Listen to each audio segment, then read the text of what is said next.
Srini Taylor போன வீடியோவில் close நெக்கோட பேக் நெக் மார்க் பண்ணுறதை பார்த்தோம். இந்த வீடியோவில் ஃப்ரண்ட் நெக் பார்க்கலாம். நெக்கோட ஹைட் ஏழைகள் ஃபஸ்ட்டு அதை மார்க் பண்ணிக்கலாம். அப்புறம் நெக்கோட அகலம் 3 எடுத்து நம்ம இதே போல் பாக்ஸ் போட்டுக்கலாம்.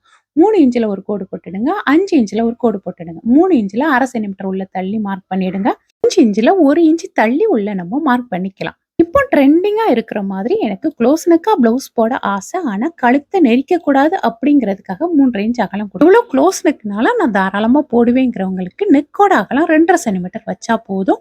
ஷோல்டரோட அகலத்தை மட்டும் இன்னும் அதிகப்படுத்தணும். நெக்கோட அகலத்துல இருந்து ஒரு 1/2 சென்டிமீட்டர் கம்மி பண்ணிட்டு இதே போல கிராஸா கட் பண்ணிக்கலாம். அப்பதான் பிளவுஸ் முன்கழுத்துல சுருக்கலாம ஃபிட்டிங் கரெக்டா இருக்கும். இப்போ பாருங்க, ஷோல்டர்ல 3 இன்ச் இருக்கு, அந்த கேவ்ல கரெக்டா 2.5 இன்ச் இருக்கு. பேக் பார்ட்டை போட்டு தான் ஃப்ரண்டோட அளவெல்லாம் நம்ம கட் பண்ணோம். அதனால பேக் பார்ட்ல கிராஸா 1/2 இன்ச் கட் பண்றதை நான் இப்போ தான் கட் பண்ணிக்கிறேன். பிளவுஸோட back neck close neck part 1 சொல்லிட்டு ஆல்ரெடி ஷார்ட்ஸ்ல அப்லோட் பண்ணி